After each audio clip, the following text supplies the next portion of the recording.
Sebuah rekam jejak yang ditinggalkan di media sosial akan dibaca, akan diingat, dan akan dipublikasikan terus.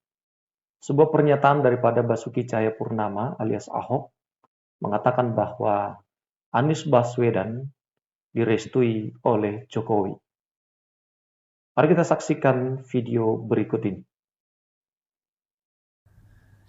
Tapi yang tidak bisa saya terima, ketika Anda menang, Anda pidato memecah belah bangsa. Bahwa Jakarta udah kembali ke pangkuan pribumi yang dijajah selama ini. Itu teksnya di mana-mana. Itu sangat memecah belah bangsa. Saya ini asli Indonesia, saya undang-undang loh. Apa karena saya namanya Ahok? Itu yang tidak betul seorang Anies lakukan. Bagi saya Anies sangat tidak negarawan. Anda udah menang, yes okay gitu loh. Saya juga tidak bawa ke MA, nggak bawa ke MK. Waktu Anda ulang tahun DKI saya juga datang. Tapi kenapa Anda mesti pidato seperti itu? That's it gitu loh. Lagi pun saya tahu Pak Jokowi juga, kalau baca dari kirim Pratikno ke Kertanegara kan semua kan ada catatan digital, barang komentar. Pak Jokowi merestui Anies kok. Karena Pak Jokowi anggap saya kan sudah selesai kan, udah nista agama kan. Beliau juga suruh Bu Risma yang maju. Saya mengerti sekali semua kok. Cuma kan saya selalu percaya tidak boleh terjadi sesuatu sama kita. Makanya bahasa Inggris saya suka ya. History, sejarah itu adalah ceritanya his. Jadi di dunia ini ada yang buat cerita. Itu Tuhan. Nah, history. Makanya bagi saya sekarang, nah kalau buat anak-anak yang punya pengetahuan ya, kita ngerti lah kalau kita akademisi selalu bilang apa? STEAM ya, STEAM ya. Science, Technology, Engineering, Art, Math, matematik kan. Kan ini kan yang kita kenal. Teman saya ngajarin saya bagus banget. Itu kan STEAM, UAP toh. Ada ship, apa ship? Kapal, SHIP. Apa tuh SHIP? Soalnya Pak Ahok ini udah cerita udah gunakan SHIP. Apa tuh SIP? Spiritualism. High itu history. Itu dia nggak sebut. Bagi saya itu inovatif. Bagi dia history itu H disambung. Buat saya itu inovatif, inspiratif. That's paling pentingnya bisa inspirasi orang untuk menggerakkan orang yang tidak peduli untuk mau. Hari ini kan anak muda mungkin nggak peduli politik, urusan apa sih? Gue nggak perlu tahu lah. Lu tahu nggak sih setiap naikin harga minyak tuh putusan politik, bos. Setiap lu ngeluh tuh putusan politik. Nah, yang ke P itu apa? Filosofi. Jadi itu yang penting kita sekarang ajarkan. Saya kira buat Mary kan ada suatu hal yang dilakukan seperti ini ya. Nah itu yang harus kita lakukan. Jadi kita selalu kasih tahu orang, semua orang punya keyakinan masing-masing. Anda harus mengalami bagaimana mengenal sang pencipta Anda. Dan bagaimana Anda mempunyai relationship dengan pencipta Anda. Sehingga Anda tahu putusan yang Anda buat sesuai itu. Nah itu yang penting. Jadi kalau kaum Puritan dulu, kaum Puritan itu di atas mimbar, itu tidak pernah mengajarkan what the benefit of knowing, maksudnya Puritan Kristen ya, what the benefit of knowing Christ. Hari ini tuh terlalu banyak oknum-oknum gereja yang ngajarin orang, ini loh benefitnya lo kalau jadi Kristen, benefitnya jadi kaya lo, jadi nggak sakit lo, segala macam. Itu mah ajaran terlalu rendah. Tidak salah mujizat toh. Kalau kaum Puritan tuh mengajarkan apa? Bukan what the benefit, who is Christ. Relationship, hubungan. How you could make personal relationship with him. That's the important untuk mimbar. Jadi mimbar itu mengajarkan rakyat itu. Seorang leader juga sama. Nah makanya saya bilang, buat saya tidak tahu Tuhan mau tuntun saya apa. Tapi saya adalah orang yang paling bisa memanfaatkan waktu. Kalau ditanya sama saya sekarang sibuk, ya sekarang kan saya kan pengangguran banyak acara nih. Karena saya bisa membuat banyak ya kan? Kesempatan dan tempat untuk berbicara. Saya punya waktu les Mandarin, punya waktu les piano, saya punya waktu les penguasaan diri, yakni main golf. Itu penguasaan diri. Jadi ya kayak gitu. Oke, berarti kemungkinan masih ada, tapi belum tentu. Kita lihat seperti apa. Tapi kalau gitu mungkin saya ingin bertanya, ada 5 nama tokoh politik yang ingin saya tanya namanya. Waduh, Saya susah ingin saya minta Pak teman-teman sahabat-sahabat ya, mungkin saya ingin minta komentar Pak Ahok nih. Ini kalau gitu berhubungan dengan DKI Jakarta. Jadi karena sebagai mantan gubernur dan juga mantan wakil gubernur DKI Jakarta, pasti kan sudah tahu nih kira-kira sebenarnya dibutuhkan seperti apa sih, orang-orang seperti apa. Jadi saya menyebutkan 5 nama ini, minta komentar Pak Ahok ya. Yang pertama Pak Ridwan Kamil. Saya tidak gitu kenal personal ya. Tapi saya kira orang kalau mau kenal dia ya tanya orang Bandung lah. Kira-kira gitulah. Oke. Gitulah. Oke. Karena politik saat ini dengan adanya medsos, kita istilahnya Pak Dahlan Iskan, kalau saya kutip ya, tiba-tiba ada kebenaran baru hari ini. Apa itu kebenaran baru? Kebenaran baru yang bukan berdasarkan fakta,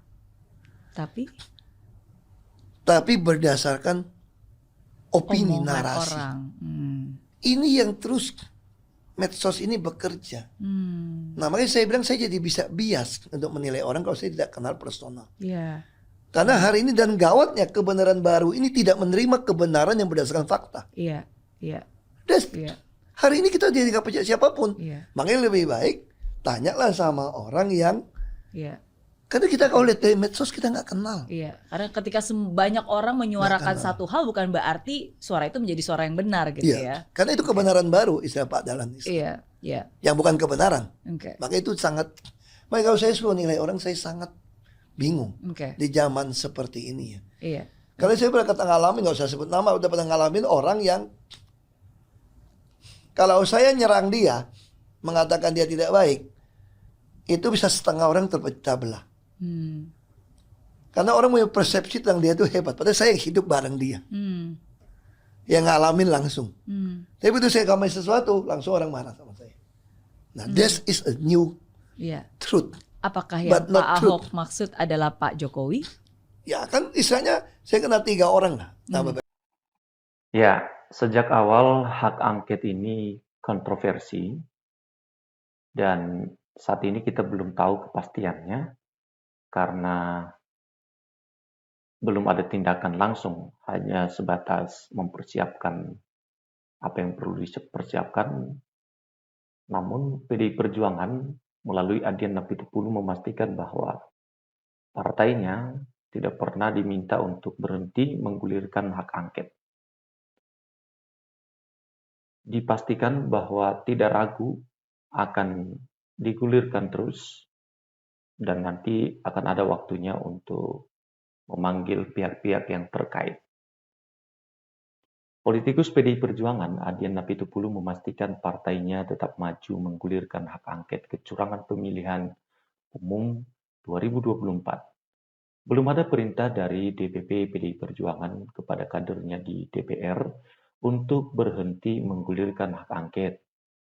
PDI Perjuangan tidak takut hak angket.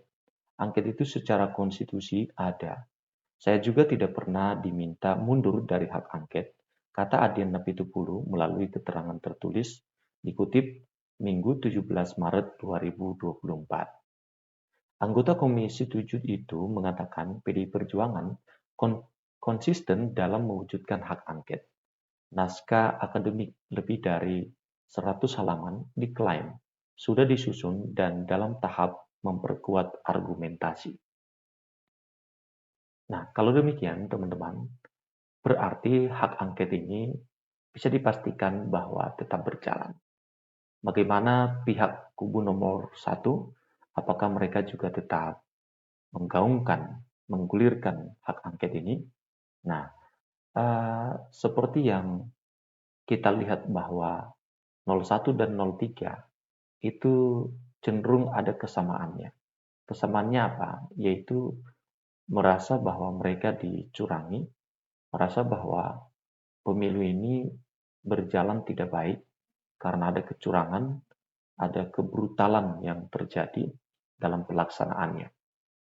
Sehingga perlu adanya hak angket DPR untuk mengusut, memantau dan melihat pelaksanaan itu apakah sudah berjalan dengan baik, benar sesuai dengan undang-undang. Karena itulah pekerjaan daripada anggota DPR ya. Nah, kalau digabung dari kubu 01 dan 03 ini sudah pasti kalau betul-betul hak angket akan dilaksanakan, maka ini bisa berjalan dengan baik. Ya, PDI Perjuangan dan P3 masih berbicara tentang hak angket dilanjutkan. Ya, Adian Apitupulu menekankan PDI Perjuangan berkomitmen dan sudah berkomunikasi dengan koalisinya yaitu P3 untuk menggulirkan hak angket. Poros pendukung Capres dan Cawapres Ganjar Pranowo Mahfud MD menegaskan tidak ragu akan hak angket. Sama sekali tidak ada keraguan, hak angket lebih pada tugas parlemen. Pembuktian pihak angket pembuktian di hak dan di Mahkamah Konstitusi itu berbeda ya, hak angket dan Mahkamah Konstitusi. Kita akan panggil seluruh pihak, kata Adian Apitupulu. Ya. Dia mengatakan hak angket menyoroti ada atau tidak penyelewengan undang-undang di antara undang-undang pemilu dan penyalahgunaan APBN, misalnya anggaran untuk bantuan sosial dan atau tidak pengarahan aparatur negara untuk menekankan salah satu atau memenangkan ya, untuk memenangkan atau juga menekan. Ini bisa jadi menekan salah satu kontestan ya. Apakah hak angket itu akan menyoroti kecurangan? Itu bukan ranah hak angket, tetapi dalam dialektikanya berbicara soal kecurangan mungkin saja bisa terjadi dan bisa dibicarakan hal tersebut. Oke, jadi kita sudah lihat teman-teman bagaimana hak angket ini rupanya tidak dihentikan ya, tetap berlanjut. Soal hak angket, Hasto juga posisi pertahanan DPR terancam gara-gara adanya hak angket ini. Nah, apa yang sudah terjadi? Seperti yang kita ketahui kemarin bahwa adanya pelaporan terhadap Ganjar Pranowo, ada dugaan tindak pidana korupsi, gratifikasi, yang mungkin barangkali itu suatu ancaman ya, untuk menakutkan supaya dihentikannya pengusutan tentang hak angket ini. Sekretaris Jenderal Sekjen PDI Perjuangan Hasto Kristianto menyinggung posisi para petahanan anggota DPR dari partainya yang masih terancam tak lolos berdasarkan hasil Pileg 2024.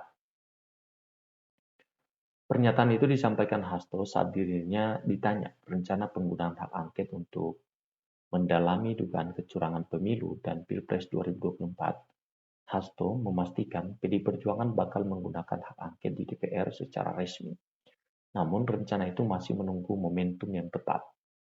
Sebagai sebuah arah, hak angket memang akan digunakan, tapi kami juga melihat kondisi DPR, di mana setiap anggota legislatif, ya incumbent, ya sedang berjuang untuk melihat apakah posisinya aman untuk bisa terpilih atau tidak, kata Hasto dalam sebuah wawancara. Karena banyak yang tidak lolos ya teman-teman ya. Nah, sedangkan dari PKS, Mardani Ali ya, dia bilang begini teman-teman,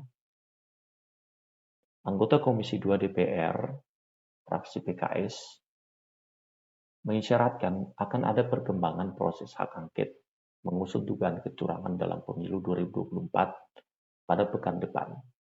Ia menyebut fraksi PKS hari ini tengah menjalin komunikasi secara intensif di DPR. Nah, kalau fraksi kayaknya terus komunikasi tentang hal ini, mudah-mudahan sih ada kabar gembira pekan depan katanya. Jadi kita tunggu nih teman-teman, kabar gembiranya seperti apa.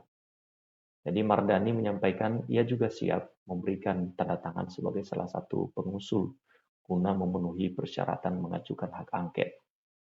Penggunaan hak angket di DPR awalnya disuarakan Capres Ganjar Pranowo yang merasa ada kecurangan pada pemilu 2024. Kemudian diusul penggunaan hak angket itu disampaikan 3 anggota DPR dalam rapat paripurna ke-13 masa sidang ke-4 2023-2024 pada 5 Maret yang lalu.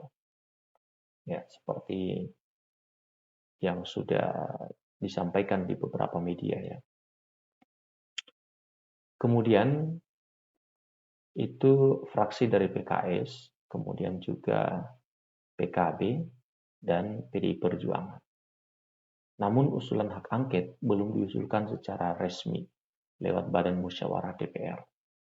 Ya, mengacu pada Undang-Undang Nomor 17 Tahun 2014 tentang MPR, DPR, DPRD dan DPD, hak angket setidaknya diusulkan paling sedikit oleh 25 anggota DPR dan lebih dari 1 fraksi. Usul hak angket disampaikan oleh pengusul kepada pemimpin DPR. Usulan tersebut baru akan resmi menjadi hak angket DPR apabila mendapat persetujuan dari rapat paripurna yang dihadiri lebih dari 1/2 jumlah anggota DPR dan keputusan diambil melalui persetujuan lebih dari 1/2 jumlah anggota DPR yang hadir. Nantinya DPR memutuskan akan menerima atau menolak usul hak angket tersebut. Jika diterima, DPR akan membentuk panitia khusus yang diisi seluruh unsur fraksi DPR. Namun jika DPR menolak, usul hak angket itu tidak dapat diajukan kembali. Oke. Baik, teman-teman, bagaimana tanggapannya? Silakan tulis di kolom komentar yang tersedia di bawah ini.